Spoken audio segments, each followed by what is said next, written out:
ठीक guys, welcome to क्यूट्रिक्स 2.0। स्वागत है आप सभी का आज के इस सेशन में। होपफुली आप लोग बढ़िया पढ़ाई कर रहे होंगे, अपनी डीएलएड की तैयारी आप लोगों की अच्छी चल रही होगी। और इस सेशन में हम लोग करते हैं उत्तराखंड डीएलएड प्रवेश परीक्षा 2024 में जो होनी है उसकी प्रिपरेशन हमने बहुत पहले से शुरू कर दी है, जिससे कि हमारा आने वाला एग्जाम पूरा हम लोग पूरा फुल उसमें फोकस कर सकें। हम इस सीरीज के साथ टारगेट कर रहे हैं कि हमारे मैथ्स में हम लोग फुल 50/50 लेके आएँ। और आज है डे 25, यानी 24 क्लासेस पहले हो चुकी हैं। अगर आप लोगों ने उन क्लासेस को नहीं पढ़ा है, previous year question paper solve नहीं किया, तो उनको जाके एक बार ज़रूर कर लेना। ठीक है, तो चलिए शुरू करते हैं फिर आज की क्लास को, आज के पहले क्वेश्चन के साथ। उससे पहले अगर अभी तक आप लोगों ने चैनल को सब्सक्राइब नहीं किया तो चैनल को सब्सक्राइब कर दीजिए। सब्सक्राइब करने के बाद बेल आइकन पे क्लिक करके ऑल पे ज़रूर क्लिक कर दीजिएगा, जिससे जब भी नया लेसन अपलोड होगा आपको तुरंत नोटिफिकेशन मिलेगा। और जब लाइव सेशंस होंगे तो उसका भी नोटिफिकेशन आपको सबसे पहले मिलेगा। बहुत ही जल्द नोटिफिकेशन आने के बाद, यानी डीएलएड का जो नोटिफिकेशन है वो आने के बाद हम लाइव क्लासेस शुरू करेंगे, जब आप लोग पढ़ना शुरू करोगे तभी, है ना। चलो शुरू करते हैं। पहला क्वेश्चन, ए बी से 2 गुना तथा बी सी से 3 गुना तेज दौड़ता है। यदि सी एक निश्चित यात्रा को 1 से ही 2 घंटे में पूरी करे तो ए को कितने समय में यात्रा पूरी करनी चाहिए। ठीक है, तो ये कुछ इस तरह का क्वेश्चन है, टाइम एंड वर्क का क्वेश्चन इसको हम कहेंगे, है ना। यहाँ पे एफिशिएंसी की बात की गई है। यहाँ पे एक फॉर्मूला आपको लगाना है जो होता है m1d1 upon w1 is equals to m2d2 upon w2। ठीक है, तो इस क्वेश्चन को करने के लिए ए और बी और सी की पहले इफिशिएंसी हम लोग निकालेंगे, उनकी कार्य क्षमता हम लोग निकालेंगे। ए बी से 2 गुना तथा बी सी से 3 गुना तेज दौड़ सकता है। तो बेसिकली हमारे पास यहाँ पे 3 लोग हैं, ए बी और सी। तो ए बी से 2 गुना, बी सी से 3 गुना, यानी सी की अगर इफिशियंसी 1 है तो बी की इफिशियंसी 3 है, और ए की इफिशियंसी बी से 2 गुनी है, यानी 6 है। 6, 3 और 1 इनकी इफिशियंसी हो गई। यदि सी एक निश्चित यात्रा को 1 से ही 1/2 यानी 2 एकम 2 3/2 घंटे में 3/2 आवर्स में पूरी कर सकता है, तो ए को कितने समय में वही यात्रा पूरी करेगा। बहुत आसान क्वेश्चन है, हम किसी को भी ले सकते हैं। यहाँ पे हम ए और सी को कंपेयर करेंगे, यहाँ पे बी की कोई आवश्यकता फिलहाल और नहीं पड़ेगी। तो लगा देंगे m1d1, तो m1 में पहले सी ले लेते हैं। सी की इफिशियंसी कितनी है, 3/2 है। सी की इफिशियंसी 1 है, यानी 1, और कितना डे की जगह आप यहाँ पे घंटे लगा सकते हैं, 1 × 3/2। ठीक है, is equal to m2d2 upon w2। तो m2 कितना है, m2 आपका a है, यानी 6 है। इसको कितने टाइम लगेगा, उसको d2 या h2 आप बोल सकते हो, तो मैं d2 बोल दे रहा हूँ। दिन या घंटे, d की जगह पे h भी लिख सकते हो यहाँ पे। ठीक है, ये हो गया आपका। तो इसको सॉल्व करने के लिए बेसिकली हो गया 3/2 इज इक्वल टू 6 × d, जो आपको निकालना है। और d की वैल्यू हो जाएगी 3/2। ओके, एक सेकेंड रुकिएगा।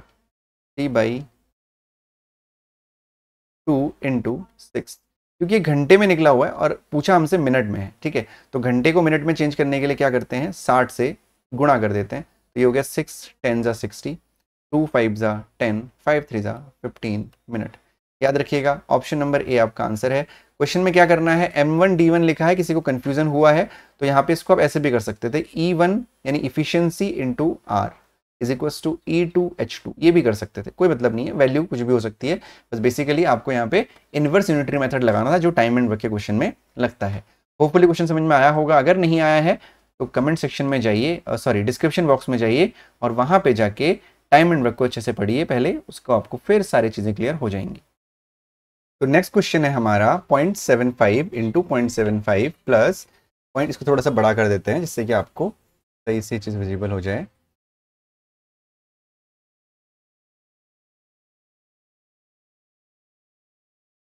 चलिए, 0.75 × 0.75 × 0.75 प्लस 0.25 × 0.25 × 0.25, और नीचे अगर आप देखेंगे तो 0.75 × 0.75 माइनस 0.75 × 0.25 प्लस 0.25 × 0.25। अब देखो, वहां पे आपके पास इतना टाइम तो है नहीं कि आप इन सबको मल्टीप्लाई करो फिर सॉल्व करो, है ना। तो ये क्वेश्चन उसके लिए आपको दिया भी नहीं है। इस क्वेश्चन को देने का कोई रीजन है, वो क्या है, अगर आप देखोगे तो ये है 0.75 × 0.75 × 0.75, मतलब एक ही नंबर को 3 बार मल्टीप्लाई कर रखा है। सिमिलरली प्लस के सिंबल के बाद फिर से 0.25 को 3 बार मल्टीप्लाई कर रखा है। मतलब अगर मैं 0.75 को a मानता हूं तो ये हो जाता है a का क्यूब और प्लस b का क्यूब। ठीक है, सिमिलरली जब हम नीचे देखते हैं तो 0.75 को 2 बार मल्टीप्लाई कर रखा है, माइनस 0.75 × 0.25 और फिर प्लस 0.25 × 0.25। अगर हम इसमें देखें तो ये नीचे वाला है a², फिर है माइनस का ab, और फिर है प्लस का b²।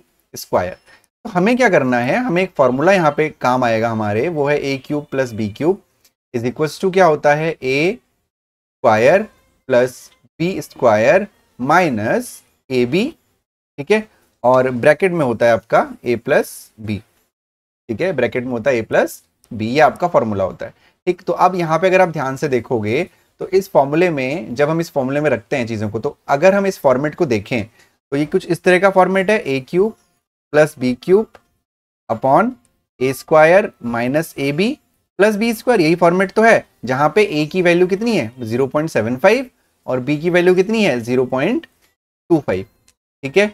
तो ए क्यूब और बी क्यूब, अब इस ए क्यूब और बी क्यूब की जगह हम इस फॉर्मूले को लिख सकते हैं, यानी A square plus B square minus A B और ब्रैकेट के अंदर ए माइनस बी, ठीक है, फिर नीचे A square minus A B plus B square.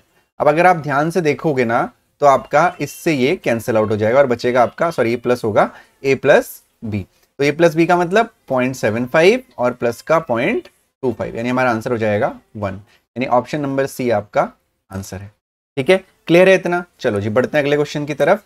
तो जो अगला क्वेश्चन हमारा है वो है, अशोक का वेतन कुलदीप से 20% अधिक है, बताइए कि कुलदीप का वेतन अशोक से कितने प्रतिशत कम है।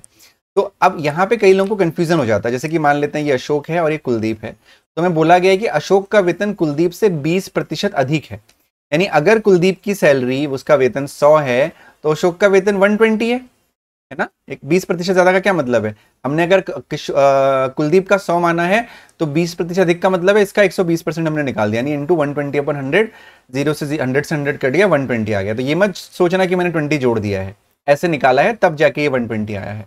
अब कई लोग इसमें कंफ्यूज होते हैं कि जब हमने कुलदीप से हम अशोक की तरफ आए तो 20% हमने बढ़ाया, तो इसका मतलब 20% कम करेंगे तो 100 आ जाएगा, ऐसा नहीं होता है। क्यों? क्योंकि यहाँ पे हम 100 बेस मान के बढ़ा रहे हैं और यहाँ पे हमें 120 बेस मान के कम करना पड़ेगा। तो बेसिकली हमसे पूछा गया है कि बताइए कि कुलदीप का वेतन अशोक से कितने प्रतिशत कम है, यानी 100 जो है वो 120 से कितना प्रतिशत कम है, ये आपको बताना है। 100 जो है वो 120 से, यानी आप कंपेयर किससे कर रहे हैं, 120 से कंपेयर कर रहे हैं। तो इसका तरीका ये होता है कि पहले तो आप ये निकाल लीजिए कि एक्चुअली कितना कम है, 120 माइनस 100 अपॉन जिससे आप कंपेयर कर रहे हैं वो नीचे आता है, और इनटू 100। इसके और भी बहुत सारे तरीके हैं, अगर आपको सीखने हैं तो आप परसेंटेज वाली सीरीज देख सकते हो। तो 120 माइनस 100 कितना जाता है, 20 अपॉन 120 इंटू 100, 0 से 0 कट गया, 2 6 12 हो गया, ये आपका आ गया 100/6, और फिर इसका आप लिख सकते हो 50/3%, है ना, यानी 50/3, यानी ऑप्शन नंबर सी आपका आंसर होगा। उम्मीद करता हूँ समझ में आया होगा। अगर आपको परसेंटेज पढ़ना है अच्छे से तो आप डिस्क्रिप्शन बॉक्स में परसेंटेज वाली जो सीरीज है उसको देख सकते हैं, वहां से पढ़ सकते हैं, ठीक है। अगला क्वेश्चन देखते हैं हम। दो घनों के आयतनों का अनुपात 1:27 है, तो उनके संपूर्ण पृष्ठ क्षेत्रफल का अनुपात, अगर मैं इंग्लिश में इस क्वेश्चन को डिफाइन करना चाहूँ तो दो क्यूब हैं और उन दोनों क्यूब का जो आपका आयतन है, यानी जो वॉल्यूम है, उसका रेशियो आपको 1:27 दे रखा है। तो आपको संपूर्ण पृष्ठ का क्षेत्रफल निकालना है, यानी आपको सी से निकालना है, यानी टोटल सरफेस एरिया, टी से निकालना है, टोटल सरफेस एरिया निकालना है, ठीक है। तो चलिए हम मान लेते हैं कि दो घन हमारे पास है, एक का जो है वो A1 है और दूसरे का जो साइड है वो A2 है। आपको पता है एक घन के सारे साइड्स इक्वल होते हैं, तो और घन का आयतन क्या होता है, इसका आयतन होगा A1 का क्यूब और इसका होगा A2 का क्यूब। इस ब्रैकेट की आवश्यकता नहीं है, मैं इसको हटा देता हूँ, ये A1 क्यूब और ये A2 क्यूब, ठीक है। यानी A1 का क्यूब अपॉन A2 का क्यूब आपको दे रखा है 1/27, यही दे रखा है 1:27, तो इसको 1/27 लिख सकते हैं हम लोग, है या नहीं। जब ये क्यूब इधर जाएगा तो ये हो जाएगा A1/A2 is equals to cube root of 1 upon cube root of 27।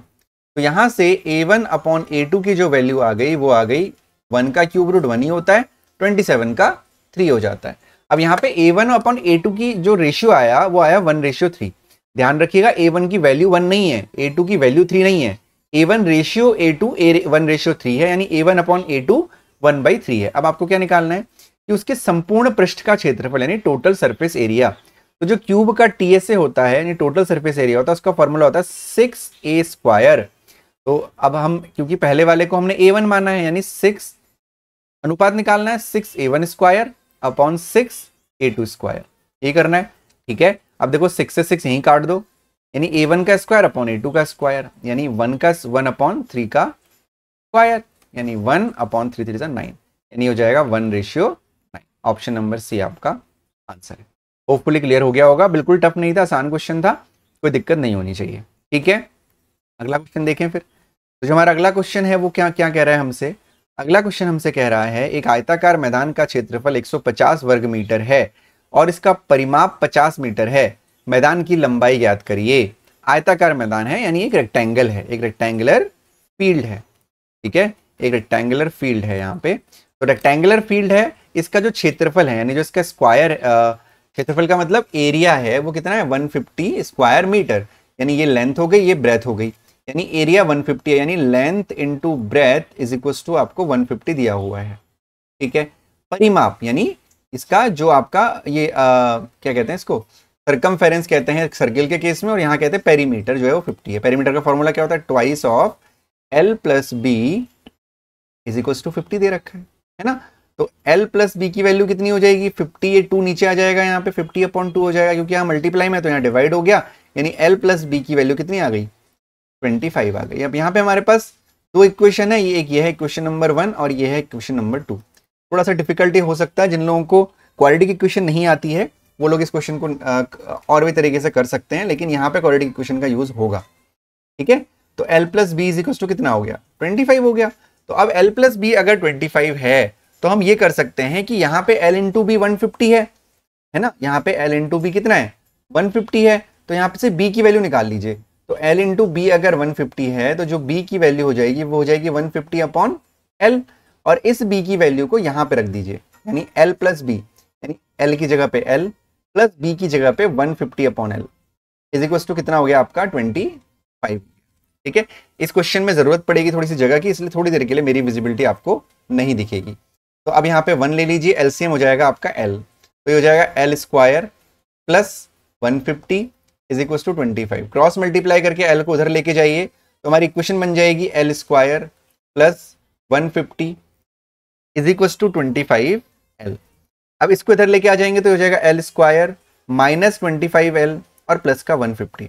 अब जिनको क्वाड्रेटिक इक्वेशन नहीं आती है, क्वाड्रेटिक इक्वेशन में कुछ हमें ऐसा करना होता है कि इसको ब्रेक करना होता है, इसको इस तरीके से ब्रेक करना होता है कि जिन दो टर्म्स में हम ब्रेक करेंगे उसका मल्टीप्लाई ये होना चाहिए। जैसे मैं इसको ब्रेक कर रहा हूं L स्क्वायर माइनस, अगर इस क्वेश्चन में किसी को डाउट हो रहा है क्वाड्रेटिक इक्वेशन में तो मुझे बता देना, क्वाड्रेटिक इक्वेशन में अलग से आप लोगों को समझा दूंगा। तो 25L को मैं क्या लिख रहा हूं देखना ध्यान से, मैं लिख रहा हूं 15L माइनस 10L प्लस का 150। ठीक है, यानी इसका क्या मतलब है, इसका मतलब ये, अच्छा इस इक्वल टू 0 चलेगा। ठीक है, इसका क्या मतलब है कि 25L को मैंने -15L और -10L लिख दिया, तो -15 प्लस -10 -25, -15 -10 150 हो गया प्लस का। ठीक हो गया इतना। अब क्योंकि हमारे पास जगह कम है तो मैं एक दूसरा पेज लूंगा यहाँ पे और वहां पे क्वेश्चन को मैं करने वाला हूँ। ठीक है, तो इक्वेशन हमारी क्या बनी, यहाँ पे इक्वेशन हमारी बनी L square minus 15L minus 10L और प्लस का, होपफुली प्लस का ही था, प्लस का 150 है ना, प्लस का 150 इज इक्वल टू 0। अब पहले इस सेक्शन में हम L को कॉमन ले लेंगे तो ये हो जाएगा L माइनस 15, यहाँ पे माइनस का 10 कॉमन ले लेंगे तो हो जाएगा L minus 15 is equal to 0।